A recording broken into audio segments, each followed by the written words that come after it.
say, you guys are an amazing audience. Like, give yourself a round of applause. I've seen this film a couple of times now with an audience, and you guys by far, don't tell the other audiences, but you guys are by far the best audience. Like, as many times I've seen this movie, and as many times as I still laugh at the jokes, even the most subtle ones, that I think no one else gets. Like, you guys caught all those, and that's how I know that I'm in the room with the right people for this event. I'm not, are you planning on keeping that ghost face mask on the whole time? All right, cool. You're just gonna throw me off. It'd be funny if you like slowly just move closer and closer and closer. Please, sir, no cell phones allowed. Do not call me in the middle of this movie. Hey, projection, can we get the lights all the way up? Guys, sorry, there's no sexy way of doing this, so it's just gonna come on. The Stabathon? The Screamathon? Well, I think we may have something in the works. Oh, there we go. We may have something in the works. Wow, you guys are all really beautiful people. We may have something in the works for the 20th anniversary next year. I don't know. All right, well, enough of my blabbering. Without further ado, it is time for the lady of the hour, our special guest, Mrs. Neve Campbell.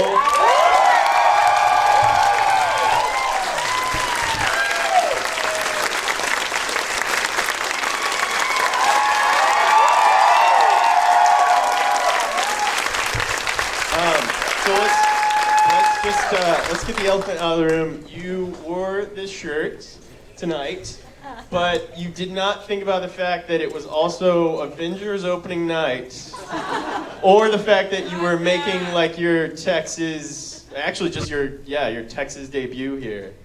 I could pretend that I knew. You're just that good. You're just that good that you subconsciously. Just impulse. Yeah. So I have a question that I've been wanting to ask you since I was 12 years old. No, it's not Will You Marry Me. What is your favorite scary movie? Oh my God, that felt so good. That's so good. They knew already. I don't have to answer anything. I think you have some faith. Yeah. Are you guys gonna do that all night? Just gonna ask questions and you're gonna answer. The Changeling. Changeling, yeah. Which is an amazing movie, yeah. And has never made wheelchairs scarier. Oh my goodness, ridiculous. Why? And the bouncing ball. So, down the stairs. So why is The Changeling your favorite scary movie? And did you see it at kind of that age that? Yeah, I saw it at an age where I then had nightmares for like a month. Yeah. I saw it when I was 13 at a sleepover. Like, which is the perfect way to see that movie. It was traumatizing. Yeah. Yeah. But, I mean, it's an incredible film, absolutely. George C. Scott. George C. That's Scott. right, he's fantastic in it. All right, now follow-up question. What is your favorite Scream movie? Or is that like... Scream movie. It's got to be the first. Yeah, I mean, the one that did it all. Yeah. When you made this movie, you crazy kids, did you ever think that like it's the 20th anniversary next year? Did you ever think that it would go on to inspire 3 sequels and movies about the movie and a TV show now and that it would have this life? Yeah. No, I was just saying to someone because when we shot the first one, I mean, this was my first year of Party of Five. It was Courtney's first year of Friends. I mean, Liev Schreiber, Jamie, Matt, David. No, none of us really were anybody, whatever that means, well, except for Drew, of course. Yeah. So we were all just in Santa Rosa, innocently making this film and having a load of fun together and like joking about the fact that there might be a Halloween costume one day. Do you think it could do that well that there might be a Halloween costume? We had no concept. And truthfully, I was so naive about the industry itself. I really didn't know a lot about box office numbers or anything like that. That I remember when my agents called me after the opening weekend and they were like, 30 million. And I was like, is that bad? No clue whatsoever that was a really big deal. We should point out that opening weekend was like literally 5 days before Christmas. Yeah. This is actually, Scream is the best Christmas movie ever. The For all of those who are a little cynical about Christmas. That was the Weinstein's brilliance to release this film during Christmas. And when you first read the script, I mean, and Kevin Williamson's script, he was a movie nerd, and he was a huge horror geek, and he kind of he came along and wrote the script that was so self-aware and self-reflexive of the horror genre and movies in general, and it was the first movie that like acknowledged movie nerds. And then movie nerds like ourselves saw it and we're like, whoa, no, we exist, someone is acknowledging us. When you read it, like, did that just jump off the page at you, like, or was that, did that not come out until you guys were shooting it? And No, I mean, I knew it was an incredible script only because, I mean, it's so often you read 10 pages into a script and you're so bored you want to put it down. But, you know, with Scream, it was, at the time it was actually called Scary Movie. That's a true story. You just didn't put it down. You read it very quickly because it was so well written. Yeah. You know, Kevin wrote that in a weekend. That's nuts. Yeah. That's Yeah. crazy. Yeah. Yeah, it was. He's It a was. smart guy. It was during this time, and credit goes to Dimension for really, and Miramax for really finding his talent. But it was around the same time as Tarantino and Kevin Smith and all these guys who were movie nerds themselves and worked in video stores were then turning around and writing movies that they and their friends wanted to watch. And even at 12 years old, that's, I mean, for me and a lot of people here, that's why it was so impactful. You know what I mean? Absolutely. It made you look at movies in a different way. And did you have any, like, could you have any idea that, like, it would go on to make you, like, the greatest Scream Queen ever? I mean,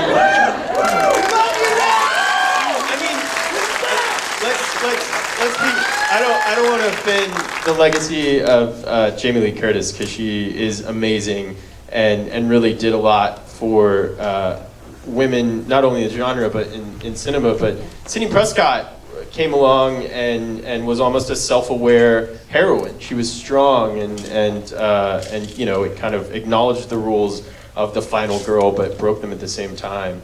How did you see the character on the page when Just you? let you keep talking. It's Okay. I mean, real. Stop it. How did I what? Sorry. How did you see her when you first read that and because there just weren't those roles, you know, No. and you'd done the craft as well, and Absolutely. Yeah. I mean, for me, honestly, I could pretend I was being offered so many jobs that I was really picky and so smart to choose Scream. It was the first lead in a film I'd been offered. So I was also very lucky that it happened to be a really great one. I mean, yes, I read it and I had to make a decision and I auditioned for it and had to fight for it, but I don't know, I got lucky. It's one of those things you gotta have some talent, but you gotta, you know, be in the right place at the right time in the right situation, and it was a great script, and Wes is an incredible director, and the cast are phenomenal. I mean, Matt Lillard and Jamie and everyone's so good in the movie, you know, that everyone really carried it and made it what it was. So. Yeah, and you guys, you know, you really seemed like a group of friends. Like the relationships felt genuine, and it was like summer camp. Yeah, totally. It really, I mean, we had so much fun up there. Honestly, it was like summer. Yeah, camp. what was the set like? Because I mean, you guys are you're making a scary movie and you're trying to set the tone, but at the same time, the other thing about Scream was it really found that perfect balance between horror and humor. Yeah. Which is very, very hard, and it just does it in a way that like really no other film has. So, so what was it like, kind of being on set? And I mean, there's a lot of like physically and mentally, it's intense. Yeah. For me, especially because I'm having to sort of hold that level of fear and still continue to have it be interesting and have different levels of it, but stay in the moment, whereas everyone else is sort of bouncing around and getting to be funny and all of that, and trying to stay true to the character and what she's going through and not giggle. I don't know.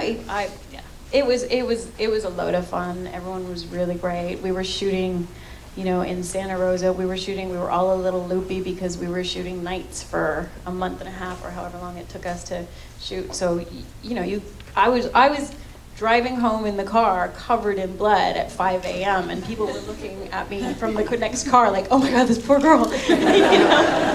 It's the girl from Party of Five. She just killed the other 4 members of the party of 5. Exactly, but we would get back to the hotel and we were just having so much fun. We'd have a drink and close the windows so we didn't know it was 6 in the morning and the sun was coming up. And you know, the film references a lot of horror classics, Halloween, a lot of Wes Craven's own films. Were you guys watching those films and trying to get it, or not? Honestly, really? No? I had never seen any of Wes's films. Whoa. Yeah. Well, to You be have honest, since. you guys, the Changeling really traumatized me. I had a hard time watching horror movies after that. But that was another thing that was so cool was getting Wes to do this film my gosh. where a lot of the rules were set up in his films, Yeah. and he's such a landmark of the genre, and I think that was another interesting thing is bringing in this guy who made a lot of the films that Scream was referencing and inspired by, and now he's kind of almost making fun of himself. And Well, and Wes really has a wonderfully twisted sense of humor. Yeah. So it was a perfect film for him, and I think a lot of people think, oh, he must be this really twisted guy, but he's not a dark person. He has a really great, witty, twisted, sense of humor, but he likes to laugh, and so I think the tone was brilliant for him. Yeah. And it complemented Kevin's script. it probably helped that Roger Jackson was on set, just offset, actually on the phone. Absolutely. So every time you're on the phone, it's him, and you guys, they kept him where you never saw him. I didn't meet him for years.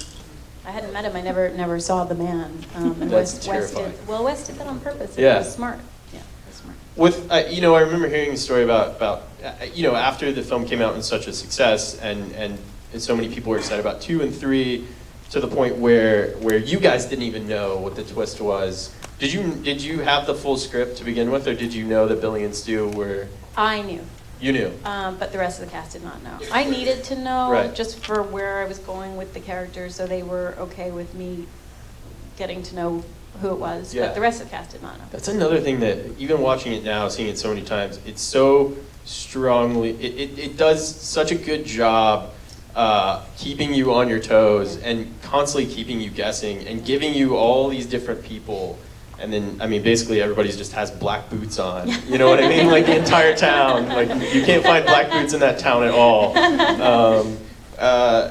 Was there ever like a genuinely scary moment on set? Like, can you remember one? No, to be honest, you've got 60 people standing around you, crew, and everyone's telling you where to stand and scream, and you get into it, and so when I get into the moment and into the character, then I do, but not personally. I wasn't scared. Yeah, and the other reason the film is so quintessential 90s. Like, Yeah. I would totally put it in a time capsule for a future generation to be like, this is 90s cinema, and this is how people dressed. And I actually had that Fresh Jive shirt, which is embarrassing to admit. I didn't have those crazy lime green loafers, though. But, and that's the fun thing about all the sequels as well. So you had 96, 97, 2000, and 2011. Yeah. So you really have this perfect kind of tentpole representation of every jump in the decade of style and hairstyle and the way even the genre was evolving. Yeah. Do you have a favorite hairstyle from the Scream franchise? Because one of the things that changes most is your hair throughout the entire thing. Yeah, it's not the fourth. The most recent one? Yeah. Two. This guy's a really big fan of 2, the Bob. That's awesome. So, speaking of Scream 4, it's very interesting to now, come back and revisit everything after like an 11-year absence from the franchise, and then after really the entire genre was changed by Scream. It brought back slasher films. I Know What You Did Last Summer, and many others, and then begin, the whole thing about being self-reflexive became the norm, and so it's like, how do you one up that? So what was that like then, making the 4th one? Because I actually think if you watch them, kind of the 3 sequels, 4 is one of the strongest ones, just because of the challenges that it faced to kind of reinvent itself in the midst of all these other films that were doing that, and remakes and sequels and all that stuff. So what was it like returning after that 11 years later? It was crazy. Yeah. It's very strange to return to it, but fun as well. It was great to see Courtney and David, and to be honest, the majority of the crew were our crew from the original, so that was great fun, and obviously that Wes was still on it and chose to be on it. I don't think we would have done it without him. Right. So that was fun. And to have this new the young generation, they were the age that we were when we did the first. Yeah. So to sort of see them experiencing what we experienced and having fun with it. And Yeah. they had, some of them hadn't even watched the movies when we started shooting. I was like, you guys need to sit down and watch the movies. Yeah. Respect our elders. Sit down right now. Well, and technology too. You know what I mean? Like, there's Yeah. a line in Scream that everyone laughed at of, "Son, what are you doing with a cell phone?" And it's like, technology changed so much, and to watch the franchise have to kind of acknowledge that and keep up with that is really interesting as well. Yeah, I'm curious to see what they do with the show. the TV Yeah, show. let's talk about the show. What are your thoughts on the show? Because people are being critical, but you have to put yourself back in this time. Like, this was the MTV generation. Yeah. You know what I mean? Yeah. The first Scream was made for the MTV generation. So what are your thoughts now on a show? To be honest, I haven't been watching how people are responding or anything like. It hasn't come out yet, right? No. But I have a child. It shows you how clued in I am. I'm watching Daniel Tiger's Neighborhood right now. Or Bubble Guppies Bubble is Guppies, what yeah. my daughter's into right now. I'm very curious to see what happens. I think MTV's the perfect place for it. Yeah. And it's going to be interesting to see a completely new cast doing it. And long form too, which is Yeah. which is interesting to see this kind of long form. Yeah, because I'm not sure how far they can go with it, but Yeah. they'll figure it out. Yeah, and then I'm taking sure it they to will. TV and having to reinvent the rules. It'll be very interesting. So, last question for me, and then we're going to open it up. This He's gentleman, desperate. yeah, Just- I think he just has more questions about your bob and Scream too, and where you got your red highlights done. So there is a Stab 6, 7, and 8. Will we see a Scream 5, 6, 7, and 8? I don't imagine so. No. I don't think so, to No? be honest. No, I don't know. Getting the fourth one done was challenging, and I don't think it did well enough, to be honest, for Bob Weinstein to. I'm not sure. We'll see. Who knows? You never know. I didn't think we were going to do a fourth, and 11 years later it happened. So. Who knows? Yeah, and but it at will- the moment there are no conversations about it. I think they've gone in the TV The direction, TV route. and that's probably the smart way to go at this point. Would you do a cameo on the Mhm. show? Would I do it? There was talk of it. At the moment, no. I probably want to see how it is first. Yeah. All right. So not only do I applaud, I just applaud your honesty. That is awesome. If it's good, I'll do it. They should just, you know what? To end it, if it's not doing well, they should bring you back. You should be the killer. You should kill all the kids and be like, this is done, and then. We used to always joke about that. If we did the fourth, years ago, we would say Sydney should just. She should be crazy. She should be in a straitjacket. Every single friend and She's family been through a member lot. has been killed, right? That she should really have a machine gun and just take Everybody out. All right, sir. Finally. I feel like your whole life, I felt like my whole life had been leading to this moment, but here, I'm going to come over to you. It's you! I'm going to come over to you. I'm going to ask, what is your name? Craig Brockett. Okay, Craig, what is your question? My question to Neve Campbell is, do you know that your father in Scream 1 wore the same exact outfit as Jill's boyfriend in Scream 4? Wow. You spend a lot of time watching these movies. So this gentleman doesn't feel alone. Khaki pants, light blue polo, and jean jacket, right? It's like a seafoam green. Wow. You're not alone, sir. Wow. There are many people that are that nerdy that have noticed So that. I think maybe the wardrobe department was uninspired that day. We're like, what do we have lying around? Oh yeah. Well, by that time, by 2011, 90s style had been coming back. Yes, this is true. But do you get? You haven't done a lot of these screenings like this. This will be your first convention. Yeah. You should just prepare yourself. You're gonna get For more a lot people of. like him. No, I'm so excited about that. You're wonderful. Don't apologize. It's great. Awesome. Love. That's awesome. Very embarrassed. Oh, no. So okay, so what is your favorite kind of Easter egg? Is there something that is your favorite kind of Easter egg in? That is so random. No, not like ones you make with your kids. I just imagine all your Easter eggs and just have a little ghost face on them. No, like what's your, there's a lot of fun kind of hidden things throughout this franchise because it really is a fan franchise. So is there one that people don't know about that you know about, or? Oh, this is where everybody leans forward and they want the secret, and really there isn't one. Sorry. I don't think there is one. In your dorm room in Scream 2, there's a Creed poster, which means that you were a Creed fan. That is gross. Wait, was it 2? No, it was 3. Oh my Was God. it 3? Yeah, it was 3. Okay, moving on. Nobody needs to talk about Creed here. Yes, you're right there. Yes. Nice to meet you. Nice to meet you. From Brazil? Wow. Oh my God! Isn't there a guy from Australia as well here tonight? Oh my God! Wow, That's crazy. nuts. Hi. That is awesome. All right, well, Wow. sir, you flew a long way for this question, so don't mess up. Here, I'll come over to you so everybody can hear you. So now you have played so many different characters. Most people know you as Sydney from Scream and Julia from Party of Five. But you have played so many different and interesting characters like Abby from I Really Hate My Job or Kate Burkholder from An Amish Martyr. And I want to know if you have a favorite character that you have played. If you have someone close to your heart or something like that. Oh. I don't know. That's a tough question because you feel you have to, as an actor, relate in some way to every character that you play and find something in yourself that you add, you bring into the character. So I'm not sure if there's a favorite character.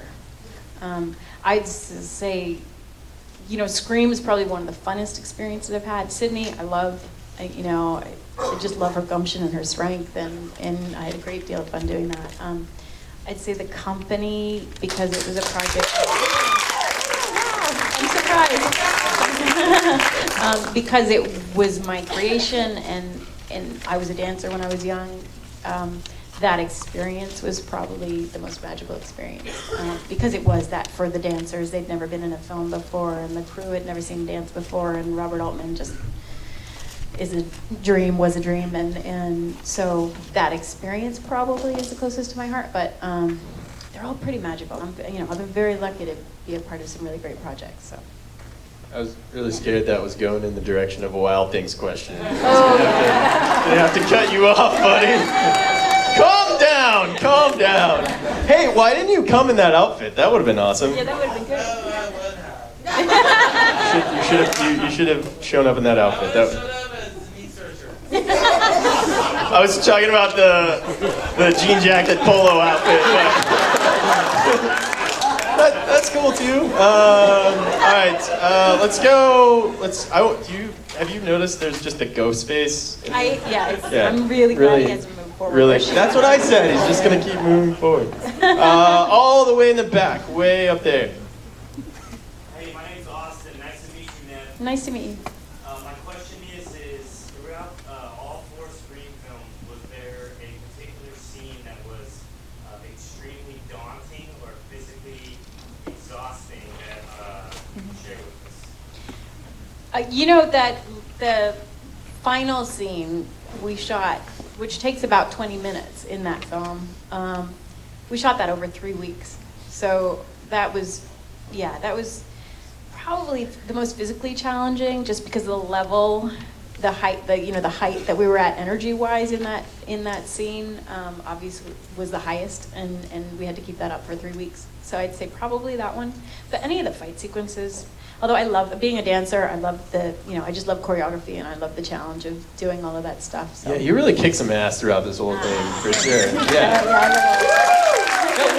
That was so cool to see a female character that was the final girl, but also could hold her own, and then just got stronger and stronger and stronger. It's so awesome. Yeah, Ghostface was kind of weak in a lot of them. Very clumsy. If you stand me next to Emma Roberts, I mean, literally. She's like that, And when Wes told me, I was like, really? What? Really? Are you serious? Because I had to do a bit of this, and she had to be. I mean, the majority of the cast in the 4th movie had to wear the lifts in their Yeah. shoes. Yeah. It's ridiculous. Yeah. And so not only do you kick a lot of ass, but you get a lot of I kick awesome. little people. You kick little people. Well, hold on. You get really awesome like finishing lines. You Yes, get like this is true. super This awesome is true. finishing lines. Right there. Yes. Is that a stab? Do you have a stab shirt on? I have a stab shirt. Oh, that is Nice. awesome.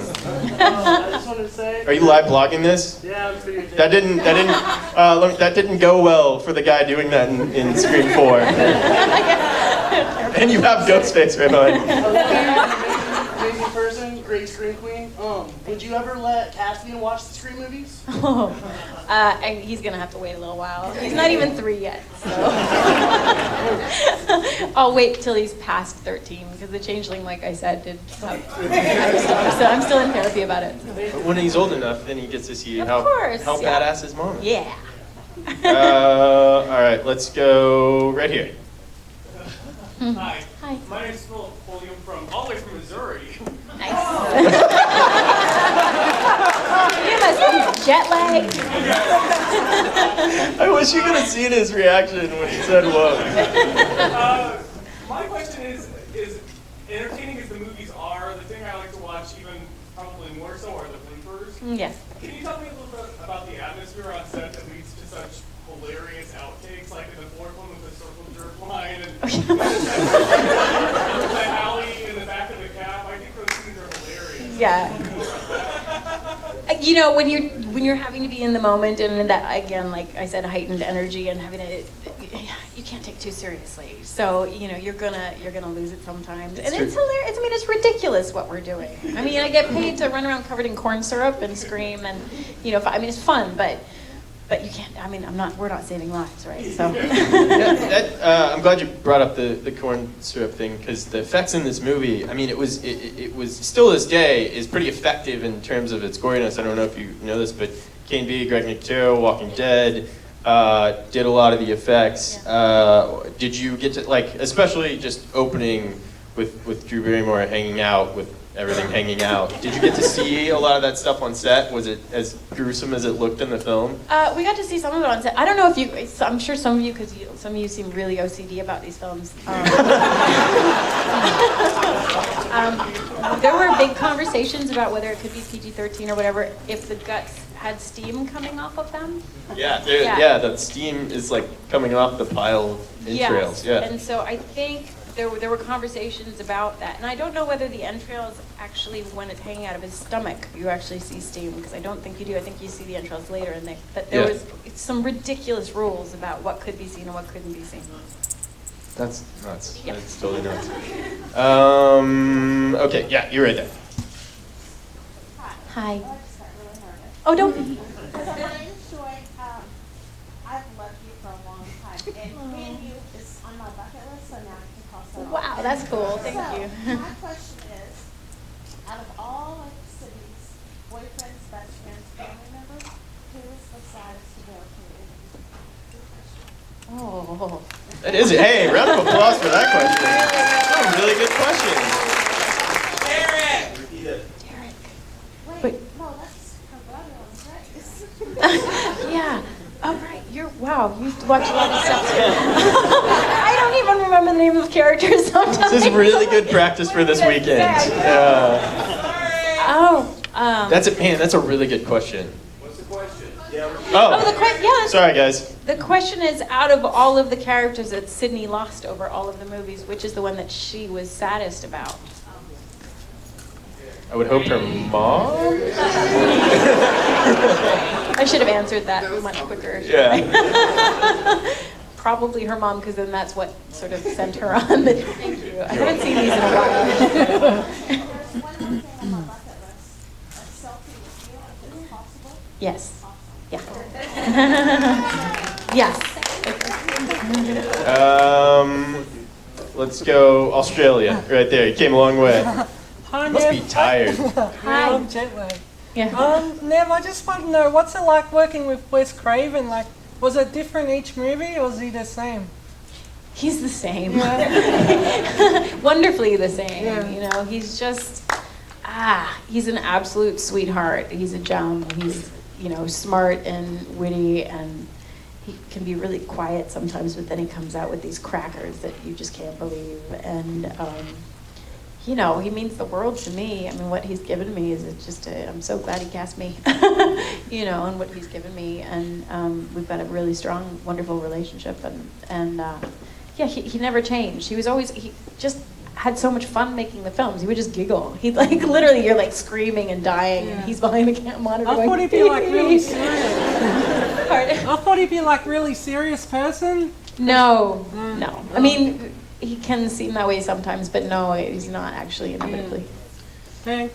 To his question, I mean, the film, you know, was constantly having to reinvent itself and got crazier and crazier as it went on and did some really crazy things, but just always made it work. Was there ever anything that you remember from the script that was just, that didn't work when you guys tried to do it? You know what I mean? Like, Well, there were, so we didn't shoot them. Yeah, yeah. You know? Yeah. Absolutely. Of course, when you're trying to do this, I mean, it's a very hard thing to do. It seems like to some make stuff these kinds of films yeah. and you know, are we going too far with it now? Yeah. You know, are people gonna buy that? And we don't want to disappoint the fans because the fans are such huge fans. So if we go too far with things, or you know, we're gonna fail. And Yeah. it's, you know, it was a big challenge. And there were certainly, of course, there were versions of scripts where we went, I don't think that's gonna work. I don't think people are gonna be happy with that. Yeah. And so we didn't shoot them. I don't think there's anything we actually chose to shoot that we took out. And then you guys could like make jokes, like I think there was a joke about one of the Stab films that had time travel in it. You know what I mean? Oh, yeah. Like, or went to space. So you guys could just like make, that was what was so cool, is you could just make jokes about those ideas that Yeah. didn't work. Yeah. You, ma'am, right there, yes. Me. Yes, you. This is your big moment. So you've done theater, movies, and television. What among those sorts of storytelling do you find most enjoyable and most creatively fulfilling? Wow. But you know, with television, say with Party of Five, to carry a character for as long as you do, you become very close to the character, and you go on. You go on the journey with them. You know, I sort of grew as Julia grew, which was a pretty magical experience. And it's very strange to leave it, you know, after 6 years, just suddenly not, you know, she's gone. Just, you know, in the ether. I wonder what she just doesn't exist anymore. That's a strange thing, but it's wonderful as well.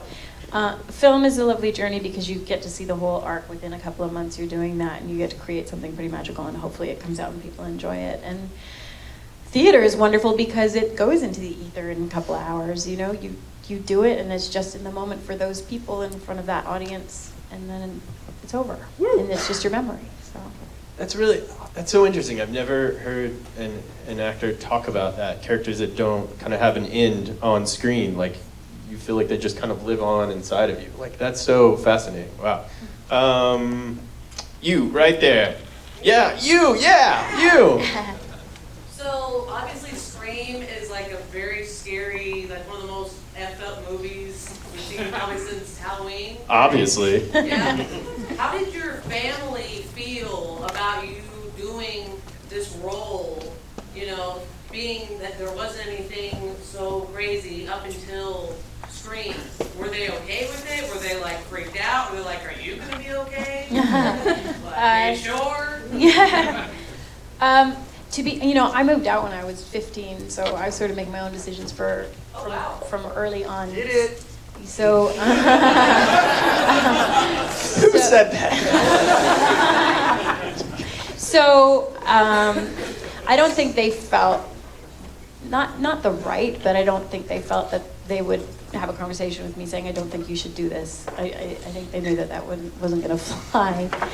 I think about that now with my child. I'm like, oh my God. I would have slapped me down and locked me in my room. But, you know, I did have some stalkers for a little bit, and that was scary for everybody. That was scary for me, and that was scary for my family, and that was hard. But when it comes to the project itself, they were impressed. They thought it was great. They were happy for me. They were happy that it did as well as it did. They thought it was funny and smart, and you know, they were supportive. So. Does that make you hesitate at all when you're returning for sequels or choosing projects that, you know, with a film like this and fans and the subject matter, which was very much a focus in the media after this film came out in terms of violence and gore, and people, you know, blame the movie for copycat things. Yeah. Was that ever in the back of your mind, or was it just, you know? all about the work? You know, it's a tough question because, you know, you're an artist and you choose a character you think is going to be entertaining, and it's a horror film. So I don't think I can speak to whether we are responsible for. I think people who choose to go out and be violent in a movie theater or do something like that, they're going to do it anyway. Yeah, for sure. You know what Yeah, I mean? I absolutely. think they were psychotic anyway. So I don't know. It's a tough question. Yeah, yeah. You've had your hand up for a while, yeah. So I want to give your arm a rest because it's been tight. Hi, I'm Diane Sullivan. Hi. Here from Dallas. It's so far to get here. Like 10 minutes. It's like a good 10 to 15 minute drive. Anyway, so Texas Frightmare Weekend. It's like the biggest horror convention in the States. Why did you decide to make this your first convention experience? Particularly since you don't really like horror movies, because it's going to be a pretty terrifying surprise if you go to this. The best. Yeah, don't scare her away. We want her to come back. The best costumes I've ever seen are this weekend. I'm very dear friends with Malcolm McDowell. Really? Yes. He was in the company with me, and he's done a lot of these, and he was like, Nev, you should really try that.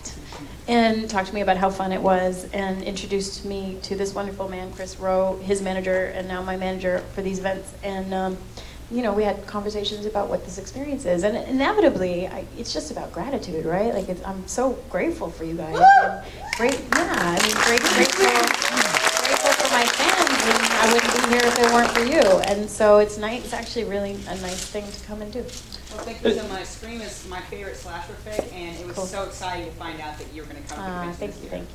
That is what's really cool about stuff like this, is that even with social media and getting to interact, like just to have a face-to-face with these people who really, like, this franchise is very fan-centric, you know what I mean? It was almost made originally just for fans, so I think that's really cool, and that's very cool of you to do that, and thank you for being here tonight.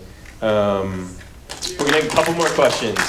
I know that seemed like it was ending, but sorry, I was just trying to say thank you. You, sir, right here. I have a question about Scream 4, actually. In Scream 4, Jill asks you how you handle the media and all the attention, and you say that you have people that care about you, that you love. I know they were thinking about doing a new trilogy. What was your interpretation of those people? Because from my point of view, you've run out of people. So do you think Sydney had another family? Like, do you think she had maybe a husband and a child? Prepare yourself. These are the exact type of questions you're going to get. Tattoos? Whoa. Scream. No way. All of them are Scream? Stand up. Show everybody that. You rock. Whoa. That's awesome. That's so cool. If anyone didn't hear, he has the tattoos. That's so cool. Oh my gosh, I've been wow. warned about people like you. I told you, you're going to get a ton of people asking you to autograph various body parts, and then they will go out and get them tattooed. That's what I'm doing. Wow, that's so cool.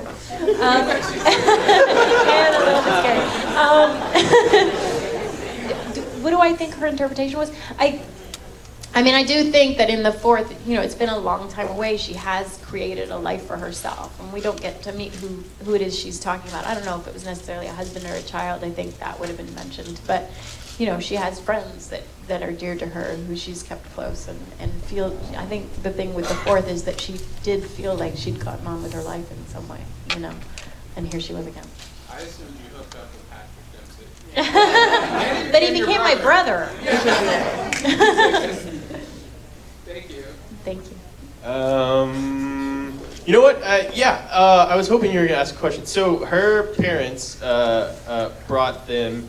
They are 13, and this was their first time seeing Scream. Oh, wow. Everyone else has seen Scream this year except for them. Wow. They saw it at the exact same age a lot of us did. And you have a question now, which is awesome. This is your first time seeing it tonight? Yeah. Are you traumatized? You're not. You want to go out and make movies now, right? And you saw it in 35 millimeter, which is super, great. super cool.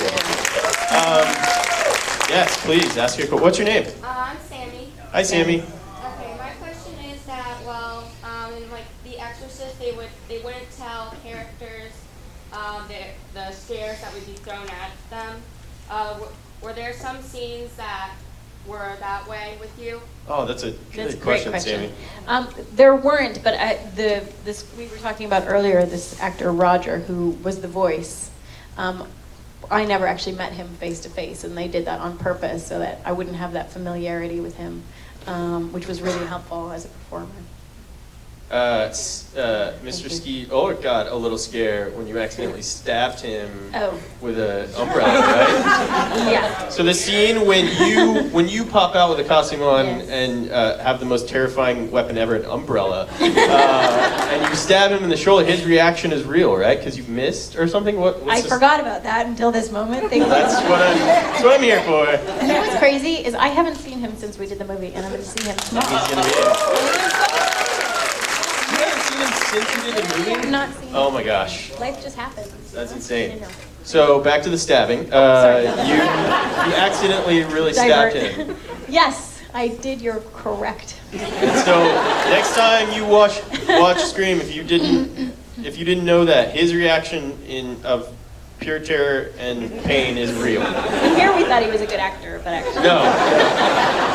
They used to call him hair drapes. That's that hairstyle, hair drapes. I had the hair drapes. I love all the fun stuff you guys did with Stab, with the Stab movies, with them being Robert Rodriguez films, and then kind of casting the next up and coming, like Luke Wilson, Yeah, I know. which I didn't even recognize And him. Tori Spelling. And Tori Yeah. Spelling, and that great. stuff was so They were fun. such And sports. I love how Luke had the even more intense hair drapes. They were like spiky hair drapes. All the way at the top.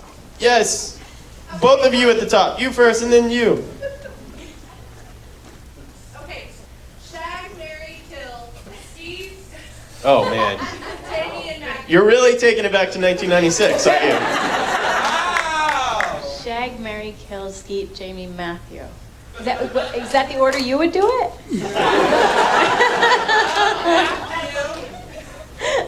Pardon? It's all you. Oh, it's all me. So what am I supposed to? Kill, or shag? Oh God. Well, I think we know who she This is would. getting very personal. I think we know who she would kill. We've seen that, and I think we know who she would shag because we've seen that. This is all yours. I'm not. Pass. All right, all the way in the back, very back. Alright, so my best friend right here has never seen Scream before tonight. So where was your hand when I asked? Are you 13? How old are you? 19? That still gets a pass. That's okay. And my other friend who was supposed to be here, she had a family tragedy, she couldn't make it. I just wanted to say hello on her behalf. Oh, I'm very sorry she couldn't be here, and more sorry that she had a family tragedy.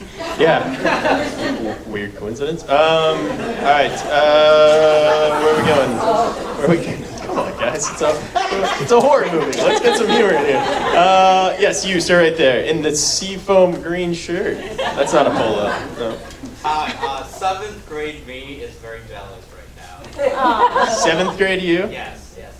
Can you talk a little bit, you said you had to fight for the role. Can you talk a little bit about the casting process? Because I read a rumor back in the day, and I don't know if that's true, that Drew Barrymore was actually up for the role of Sydney. Can you talk a little bit about that? Here's a fun fact. Kevin Williamson was a big fan of Molly Ringwald. Did you know this? I did not. So I think he liked her for the role, but she was like 27 by that time, and was like, I was in the Breakfast Club in 1984, and now it's 1996. People will not bring. I was such a huge fan of Molly Ringwald. Come on. Yeah. So talk about the casting and. Drew. Drew. I think originally they approached Drew for Sydney. And I can't remember why she didn't do it, but she wanted to be a part of it. She liked the script enough that she wanted to be a part of it. And so what a coup that they got her for the opening sequence, which was such a surprise and made it what it is in a lot of ways, Yeah, it was really like we were at that age kind of very familiar with Drew Barrymore, especially E.T. and everything else, and Firestarter, and then when it was like, oh, Drew Barrymore's in this lovely picture. What? She died, dies in like the first 10 minutes, and then it was like all bets are off. Like, yeah, for sure. Exactly. And then they killed off Jamie Kennedy, and then I was like, really, all bets are off because if he dies, everybody is gonna. Yes, right here.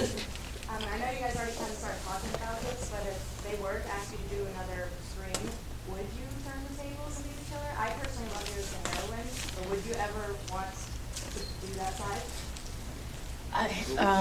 I mean, it would be fun, but I don't know if it would actually make sense.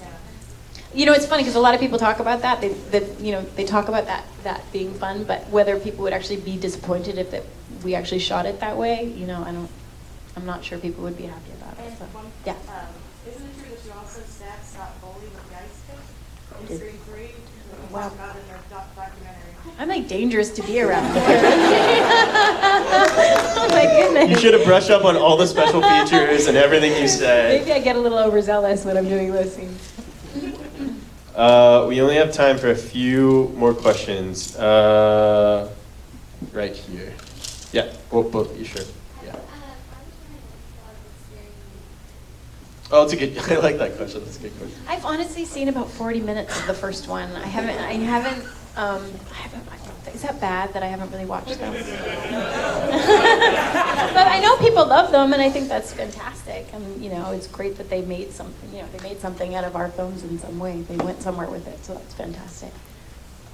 Right. Did you have a question too? Yeah. You had mentioned hand VFX doing a lot of the effects in the first film.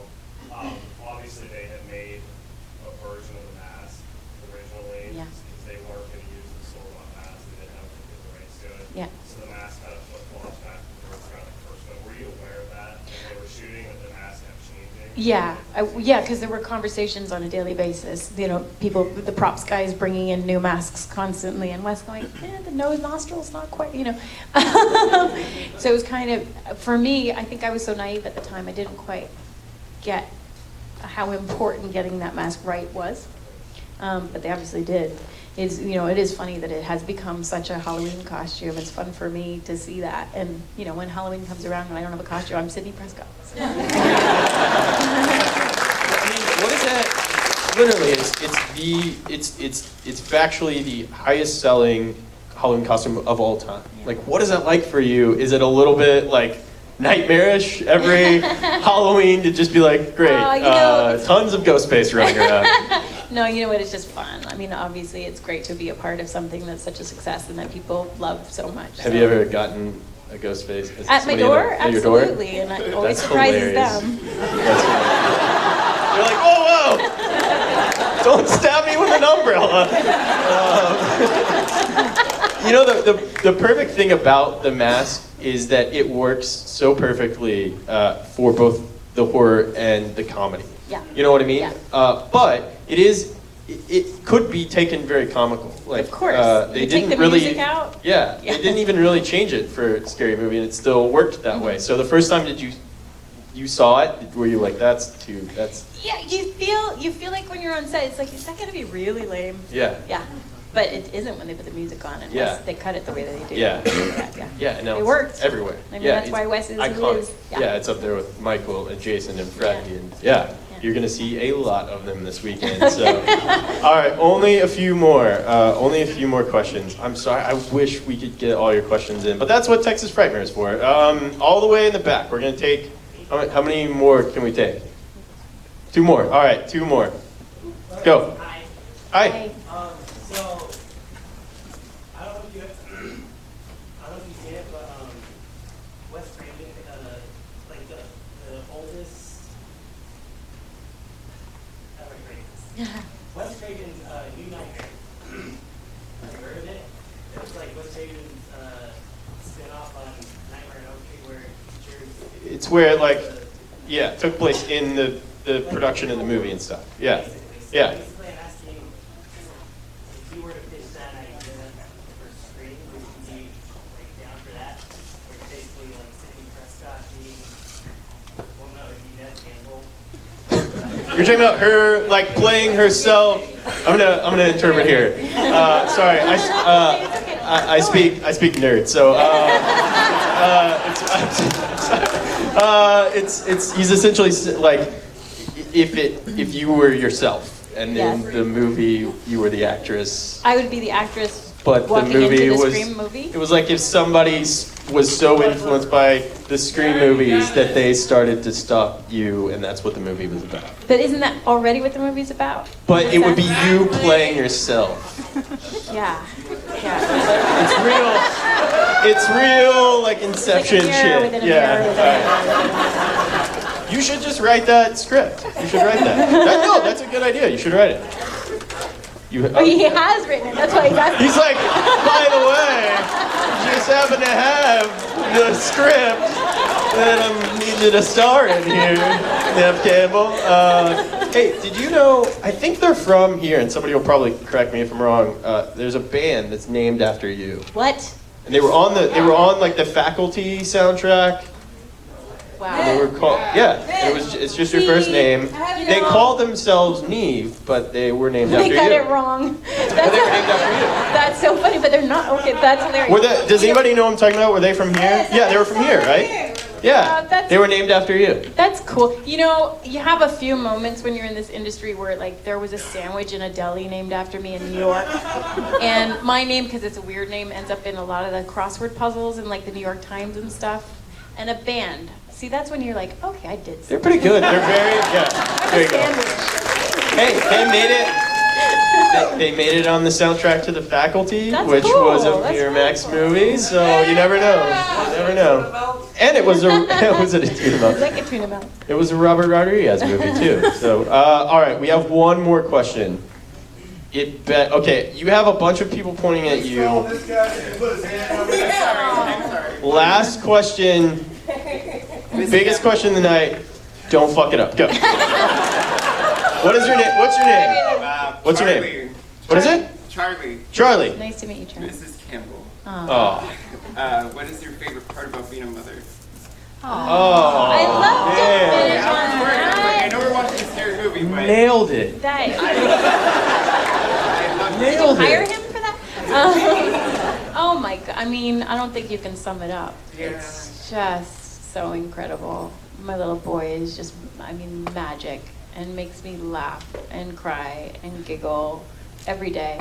And I think the thing that I didn't expect was that you get to relive your childhood in the sense that you get to experience life for the first time again every time they do. You know what I mean? Like, he sees a train for the first time and he's riding it. I'm like, oh yeah, a train for the first time. Or like learning to walk down the stairs. I'm like, oh, I remember learning to going down on my bum. Like, all these things that you forget come back to you, and it's pretty magical. All right, I'm gonna piggyback on that and take the last question. So, when I have a daughter, she's a year and a half, and one of the things I start thinking about, other than that stuff of like first experiences, you know, oh, you get to take them to the zoo for the first time, is showing them movies for the first time. And you get to think, man, Star Wars, Back to the Future, Indiana Jones. You start thinking about, you're giving them these first experiences, which is why I think it is very cool that you guys are here and gave them their first experience with this movie in this setting. What are some of your favorite movies that you are so super excited to show your kid? Oh, wow. Besides Scream. You know, it turns out he likes to dance. And you know, they've just discovered that dancers actually have a different gene, which I didn't realize. Because they're like the real superheroes. I don't know, You're there's almost something like interesting about that. the real Captain Americas. You know what? I grew up on the old, you know, Fred Astaire and Yeah. Gene Kelly and those Singing old in the Rain. classics. Yeah. And that might be lame to this crowd, but I really loved them, and I grew up on a lot of really cool foreign films and stuff. And I mean, there's just, what's exciting is there's just such good stuff out there in all different, you know, genres, and I'm just excited for him to get to experience all of it, to be honest. So, and The Company.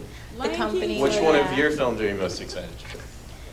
That most represents his mom as an actor. Probably The Company, just Yeah? because that was so much of my experience growing up. Yeah, and not Wild Things. Awkward. All right, guys, seriously, huge Texas size.